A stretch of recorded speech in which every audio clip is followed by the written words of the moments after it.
ఓం శ్రీ గురుభ్యో నమః. ఓం శ్రీ మహాగణాధిపతియే నమః. అక్టోబర్ నెలలో ద్వాదశ రాశుల యొక్క ఫలితాలు ఏ విధంగా ఉన్నాయో ఒక్కసారి తెలుసుకుందాం. ముందుగా ఏ గ్రహాలు ఏ రాశుల్లో సంచరిస్తున్నాయో ముందుగా తెలుసుకుందాం. ముఖ్యంగా శని మీనరాశిలో వక్రస్థితిలో ఉండటం, రాహు కుంభరాశిలోను, కేతు సింహరాశిలో సంచారం చేయడం జరుగుతుంది.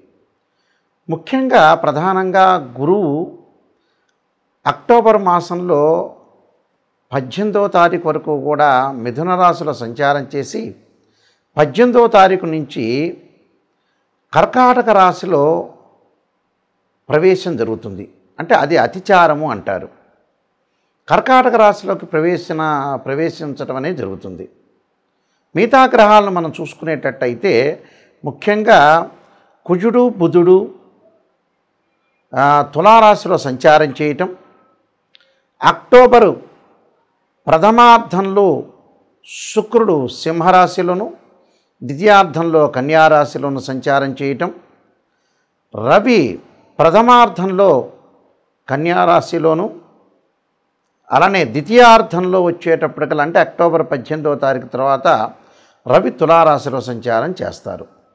ఈ సంచారాల వల్ల ఈ గ్రహాల యొక్క విషయంలో మనం ముందుగా ముఖ్యంగా ఎలాంటి రాశుల వాళ్ళకి ఎలాంటి ఫలితాలు కలుగుతాయో ఒకసారి పరిశీలన చేద్దాం. మిథున రాశి వారికి ముఖ్యంగా 18వ తారీఖు తర్వాత గురువు అతిచారంలో ఉండటం వల్ల కర్కాటక రాశిలో ద్వితీయ స్థానంలో ఉండటం, అందులో సప్తమాధిపతి దశమాధిపతి అయిన గురువు ద్వితీయ స్థానంలోకి రావటం వల్ల అక్టోబర్ 18 నుంచి కొంత మేలు జరిగే అవకాశాలు ఎక్కువగా ఉంటాయి. ఈ రాశి వాళ్ళకి అంటే ఫైనాన్షియల్ పరంగా అనుకూలంగా ఉంటుంది. ఆకస్మికంగా ధనలాభం, ఉద్యోగపరంగా లాభం, ప్రమోషన్లు వచ్చే అవకాశాలు, స్థానచలనం జరిగే అవకాశాలు ఎక్కువగా ఉంటాయి. అలానే ఈ రాశి వాళ్ళకు వచ్చేటప్పటికల్లా ముఖ్యంగా శుక్రుడు యొక్క బలం అంటే శుక్రుడు చతుర్థ స్థానంలో ఉంటాడు. అంటే శుక్రుడు ఎప్పుడైతే చతుర్థ స్థానంలో ఉన్నాడో వ్యయాధిపతి ఈ రాశి వాళ్ళకి పంచమాధిపతి అయిన శుక్రుడు ముఖ్యంగా చతుర్థ స్థానంలో ఉండటం వల్ల అన్ని వస్తువులు కొనుగోలు చేయటం, గృహ ఉపకరణ వస్తువులు కొనుగోలు చేసే అవకాశాలు, ఏ ప్రయత్నం చేసినా కూడా సఫలీకృతం కావటం, కార్లు కొనుగోలు చేసే అవకాశాలు ఉండటం, అలానే ఇంటికి సంబంధించిన డెకరేషన్ కానీ, అలానే కాస్మెటిక్స్ సంబంధించిన ఇవి పిల్లలకి తెచ్చిపెట్టడం కానీ, వాళ్ళు తీసుకోవటాలు కానీ, అలానే యూట్యూబ్ రంగం వాళ్ళకు కానీ, సినీ కార్మికులకు కానీ, సినీ పరిశ్రమలో ఉన్న వ్యక్తులకు కానీ, శాటిలైట్ ఛానల్స్ వాళ్ళందరికీ కూడా, కళాకారులందరికీ కూడా చాలా అనుకూలమైన ఫలితాలు జరిగే అవకాశాలు ఎక్కువగా ఉంటాయి. దానితో పాటు రాస్యాధిపతి అయిన బుధుడు ముఖ్యంగా కొన్ని రోజుల పాటు మరి పంచమ స్థానంలో ఉంటాడు. అంటే అక్టోబర్ మాసంలో పంచమ స్థానంలో ఉండటం వల్ల కొన్ని మనం ఏదైతే ప్రయత్నాలు ఉంటాయో ఆ ప్రయత్నాలన్నీ కూడా కొంత లేటుగా పట్టే అవకాశాలు ఎక్కువ ఉంటాయి. అంటే సమయం ఎక్కువగా తీసుకునే అవకాశాలు ఎక్కువ ఉంటాయి. కాబట్టి ఏం ఆందోళన చెందాల్సిన పని లేదు. నూతన వ్యాపారాలు ప్రారంభం చేయొచ్చు. అంటే వ్యాపారం ప్రతిదీ కూడా భాగస్వామ్య వ్యాపారం చేయొచ్చు. భాగస్వామ్య వ్యాపారం వల్ల కూడా లాభాలు కలిగే అవకాశాలు ఎక్కువగా ఉంటాయి. అలానే పంచమ స్థానంలో కుజుడి యొక్క సంచారం, ఈ పంచమ స్థానంలో కుజుడి యొక్క సంచారం వల్ల సంతానపరంగా ఇబ్బందులు కలగటం, సంతానం ద్వారా వాళ్ళ ఆరోగ్యపరంగా ఇబ్బందులు కలిగే అవకాశాలు, ఆ ఇబ్బందుల ద్వారా కూడా కొంత డబ్బులు ఖర్చు అయ్యే సూచనలు అనేవి బాగా ఎక్కువగా ఉంటాయి. ఈ రాశి వాళ్ళకి తృతీయ స్థానంలో కేతు ఉండటం వల్ల తీర్థయాత్రలు, పుణ్యక్షేత్రాలు, సముద్ర స్థానం, నదీ స్థానం చేసే అవకాశాలు బాగా ఎక్కువగా ఉంటాయి. కాబట్టి వీళ్ళకి ఈ గ్రహాల యొక్క ఫలితం వల్ల కొంత అనుకూలత, కొంత అంటే మిశ్రమైన ఫలితాలు జరిగే అవకాశాలు ఎక్కువగా ఉంటాయి. అలానే రాహు యొక్క బలాన్ని చూస్తుంటే విదేశాలకు వెళ్ళే అవకాశాలు బాగా ఎక్కువగా ఉంటాయి. విదేశాలకు వెళ్ళే అవకాశాలు అక్కడ ఏదైతే గ్రీన్ కార్డు హోల్డర్స్ ఎవరైతే ఉంటారో వాళ్ళకి చాలా కాలం నుంచి కూడా నాకు గ్రీన్ కార్డు రాలేదు అనే వ్యక్తులకు గ్రీన్ కార్డు హోల్డర్స్ కావటం, అంటే ఆ దేశం యొక్క పౌరసత్వం లభించే అవకాశాలు ఉంటాయి. ఆ గ్రీన్ కార్డు హోల్డర్స్ ఎవరైతే ఉంటారో వాళ్ళు చక్కగా వ్యాపార రంగంలో విశేషమైన కృషి చేసే అవకాశం అనేది బాగా ఎక్కువ ఉంటుంది. అలానే శని అంటే మీనరాశిలో శని వక్రస్థితిలో ఉండటం వల్ల కూడా వీటి అనేక లాభాలు కలిగే అవకాశాలు ఎక్కువ ఉంటాయి. ఆరోగ్యం అనేది కొంత మెరుగుపడే అవకాశాలు ఉంటాయి. దీర్ఘకాలిక వ్యాధులు ఉన్న వాళ్ళు కూడా ఆరోగ్యపరంగా ఇబ్బందులు లేకుండా కొంత మెరుగుపడే సూచనలు అనేవి ఖచ్చితంగా ఉంటాయి. ఈ రాశివారు ముఖ్యంగా కొన్ని ప్రత్యేకంగా రెమెడీస్ అనేవి అనుసరించాలి. ఆ రెమెడీస్లో నేను కొన్ని పరిహారాలు చెప్తాను. ఆ పరిహారాలు పాటిస్తే మంచి జరిగే అవకాశాలు ఖచ్చితంగా ఉంటాయి. ఎందుకంటే ఈ రాశి వాళ్ళు ముఖ్యంగా సూర్యుడి యొక్క నమస్కారాలు చేయటం మంచిది. ఈ అక్టోబర్ మాసాల్లో 4 ఆదివారాల పూట కూడా 4 ఆదివారాలు ప్రాతకాలంలో సూర్యుడు ఉదయించే సమయంలో సూర్యుడి యొక్క ప్రార్థన చేయాలి. సూర్యుడి యొక్క ప్రార్థన చేయటంలో చాలా మంచి మంత్రం ఏమిటంటే సూర్యగాయత్రి మంత్రం అంటాం మనం. ఈ సూర్యగాయత్రి మంత్రం వల్ల ఏం జరుగుతుంది అంటే ఉద్యోగపరంగా ఇబ్బందులు లేకుండా ఉంటారు, నూతన ఉద్యోగాలు లభించే అవకాశం ఉంటుంది, ఆరోగ్యం మహాభాగ్యం అని ఆరోగ్యం పరంగా కూడా ఇబ్బందులు లేకుండా ఉండే అవకాశాలు ఖచ్చితంగా ఉంటాయి. కాబట్టి ఆరోగ్యం కానీ ఉద్యోగం కానీ అనుకూలంగా ఉండాలంటే సూర్యగాయత్రి మంత్రాన్ని సూర్యుడి యొక్క స్తోత్రపరణం చేయాలి. సూర్యగాయత్రి మంత్రంలో అతి పవర్ఫుల్ అయిన మంత్రం ఏంటంటే ఆదిత్యాయ విద్మహే సహస్రమూర్తాయ ధీమహి తన్నో భాను ప్రచోదయాత్ అనే మంత్రాన్ని చదవాలి. దాంతోపాటు ఓం ఆదిత్యాయ విద్మహే సహస్ర కిరణాయ ధీమహి తన్నో సూర్య ప్రచోదయాత్ అనే మంత్రాన్ని చదివితే మనకు ఖచ్చితంగా మంచి జరిగే అవకాశాలు ఖచ్చితంగా ఉంటుంది. అలానే మానసికంగా ఆందోళన చెందుతున్న వాళ్ళు, చెవి ముక్కు గొంతు అలానే నిమోనియాతో బాధపడుతున్న వాళ్ళు, లంగ్స్ సంబంధించిన ఎఫెక్ట్స్తో బాధపడుతున్న వాళ్ళు, ఖచ్చితంగా సైనస్ సంబంధించిన ఆరోగ్యపరంగా ఇబ్బందులు కలుగుతున్న వాళ్ళు, మానసికంగా బలం లేని వాళ్ళు, మానసికంగా ఆందోళన చెందుతున్న వాళ్ళు ఖచ్చితంగా ఆరాధన చేయాల్సిన చంద్రగ్రహాన్ని ఆరాధన చేయాలి. చంద్రుని ఎలా ఆరాధన చేయాలి? చంద్రగాయత్రి మంత్రాన్ని చదువుకోవాలి. క్షీరపుత్రాయుధ్య అమృతతత్వాయ ధీమహి తన్నో చంద్ర ప్రచోదయాత్ అనే మంత్రాన్ని చదువుకోవాలి.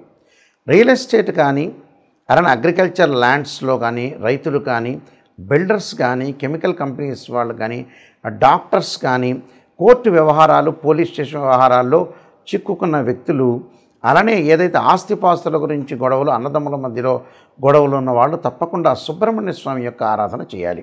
అంటే 2 జంట సర్పాలను దానం చేయటము అలానే రాహుకాలంలో పూజ చేయటము సుబ్రహ్మణ్య స్వామి యొక్క ఆరాధన చేయాలి. సుబ్రహ్మణ్య స్వామిని చుట్టూ ప్రదర్శన చేసేటప్పుడు తప్పకుండా తత్పురుషాయ విద్యే మహాసేనాయ ధీమహి తన్నో షణ్ముఖ ప్రచోదయాత్ అనే మంత్రాన్ని చక్కగా చదువుకోవటం వల్ల మనకున్న గొడవలు తగాదులు ఇలాంటివన్నీ కూడా పరిష్కారం జరిగే అవకాశాలు ఖచ్చితంగా ఉంటాయి. అలానే వీళ్ళు బుధగ్రహం అంటే బుద్ధిబలం పెరగటానికి లౌకిక జ్ఞానం పెరగటానికి అలానే గణిత శాస్త్రంలో ప్రాధాన్యత పెరగటానికి లెక్కల్లో పిల్లలు విద్యార్థులు వీక్గా ఉన్న వ్యక్తులు వ్యాపారపరంగా అనుకూలంగా ఉండాలంటే ఖచ్చితంగా విష్ణు సహస్రనామ పారాయణంతో పాటు ఓం యక్షాయ కుబేరాయ వైశ్రవణాయ ధనధాన్యాధిపతే ధనం ధాన్యం సమృద్ధిమే దేహిమే దాపయిస్వ అనే మంత్రాన్ని చక్కగా బుధవారం రోజున ప్రాతకాలంలో 11 సార్లు చదవటం చాలా మంచిది. అలానే విద్య యందు అనుకూలంగా లేకపోవటం, విద్య పిల్లలకి మర్చిపోవటం చదివినంతా కూడా, అలానే ధనపరంగా ఇబ్బందులు కలుగుతున్న వాళ్ళు, మొండి బాకీలు వసూలు కాని వాళ్ళు, ఉద్యోగ ప్రయత్నాలు కూడా అనుకూలంగా లేని వాళ్ళు, అలానే ఫైనాన్షియల్ పరంగా ట్రబుల్స్ ఉన్న వ్యక్తులు ఎవరైతే ఉంటారో వాళ్ళందరూ కూడా సంతానపరంగా ఇబ్బందులు కలిగిన వ్యక్తులు ఎవరైతే ఉంటారో వాళ్ళందరూ కూడా తప్పకుండా దత్తాత్రేయ స్వామి పారాయణం దత్త కవచాన్నితో పాటు ఓం దేవానాంచ ఋషీనాంచ గురుకాంచన సన్నిభం బుద్ధిమతం త్రిలోకేశం తమ నమామిం బృహస్పతిం అనే మంత్రాన్ని చక్కగా చదువుకోవటం వల్ల కూడా వీళ్ళకి మంచి జరిగే అవకాశాలు ఖచ్చితంగా ఉంటాయి. అలానే వివాహం కాని స్త్రీ పురుషులు ఎవరైతే ఉంటారో మాకు వివాహాలు కావట్లేదు దగ్గరికి వచ్చినట్టు వచ్చి వెళ్ళిపోతున్నాయనే వ్యక్తులు అమ్మవారి యొక్క ఆరాధన చేయాలి. అమ్మవారి యొక్క ఆరాధనతో పాటు మహాలక్ష్మి అంటే మహాకాళి మహాలక్ష్మి మహాసరస్వతిని ప్రార్థన చేయాలి. అలానే కాత్యాయనాయుధ్యే కన్యాకుమార ధీమహి తన్నో దుర్గి ప్రచోదయాత్ అనే మంత్రాన్ని చదవటం వల్ల శీఘ్రంగా వివాహం జరిగే అవకాశాలు ఉంటాయి. అలానే శుక్రవారం రోజున బొబ్బర్లు దానం చేయటం, వీలైతే బొబ్బర్లు ఆవుకు పెట్టే అవకాశం అనేది చూసుకోవాలి. అలానే వీలైతే శుక్ర జపం చేయించటం, అలానే అబ్బాయిలు వివాహం కాలేదంటే వరపాశుపతాస్త్ర అంటే కన్యాపాశుపతాస్త్ర రుద్రాభిషేకం, అమ్మాయిలు వచ్చేటప్పటికల్లా అంటే అబ్బాయిలు వచ్చేటప్పటికల్లా ఈ శుక్రుడి గురించి మళ్ళీ రిపీట్గా చెబుతున్నాను చూడండి ఒక్కసారి. శుక్రగ్రహం నుంచి మళ్ళీ చెబుతున్నా. ఎవరైతే అమ్మాయిలకు వివాహం కావట్లేదో అబ్బాయిలకు వివాహం కాకపోతుంటే వీళ్ళు శుక్రగ్రహం యొక్క అనుకూలత ఉండాలి. శుక్రుడు కళత్రకారకుడు, వివాహకారకుడు, సుఖాన్ని భోగాన్ని సౌఖ్యాన్ని ఇచ్చేవాడు శుక్రుడు. ఈ శుక్రగ్రహం వల్ల మరి ఎవరికైతే వివాహం కావట్లేదో అబ్బాయిలు కన్యా పాశుపతాస్త్ర రుద్రాభిషేకం, అమ్మాయిలు వరపాశుపతాస్త్ర రుద్రాభిషేకం చేయటం, శుక్ర జపము, శుక్ర హోమం చేసుకోవటం, భృగుపాశుపతాస్త్ర రుద్రాభిషేకం చేసుకోవటం వల్ల చాలా మంచి జరిగే అవకాశం ఖచ్చితంగా ఉంటుంది. అలానే ఆయు ప్రమాణం తగ్గుతూ ఉండి ఆరోగ్యపరంగా నష్టాలు జరుగుతున్న వ్యక్తులు శని యొక్క ప్రభావం ఉంటుంది కాబట్టి శని యొక్క ఆరాధన చేయాలి.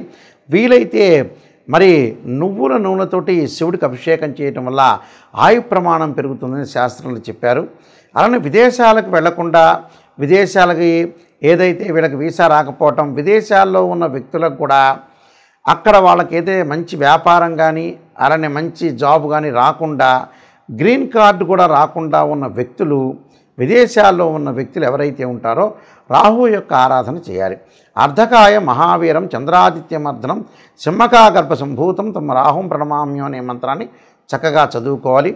అలానే జ్ఞానవృద్ధి లేకుండా, ఎక్కడైనా సరే ఆధ్యాత్మిక చింతన లేకుండా మొండిగా ఉండి కోపాన్ని బాగా ఎక్కువగా తగ్గించుకోలేని వ్యక్తులు, కోప్పడుతుంటే చికాకులు కలిగి అలానే గొడవలు పడుతున్న వ్యక్తులు ఎవరైతే ఉంటారో వాళ్ళు కేతు యొక్క ఆరాధన చేయాలి. కేతువుకు అధిష్టాన దేవత అయిన గణపతి యొక్క ఆరాధన చేయాలి. గణపతిని గకార స్తోత్రంతో గరికతోటి పూజ చేయటం వల్ల వాళ్ళకి జీవితంలో ఉండే విఘ్నాలన్నీ కూడా తొలగిపోయే అవకాశం ఖచ్చితంగా ఉంటుంది. ఈ రాశి వాళ్ళందరికీ కూడా శ్రీ పరమేశ్వరుడి యొక్క అనుగ్రహాన్ని ఉండాలని ఆశిస్తూ, మీ అందరికి కూడా మంచి జరగాలని ఆశిస్తూ సర్వే జనా సుఖినో భవంతు.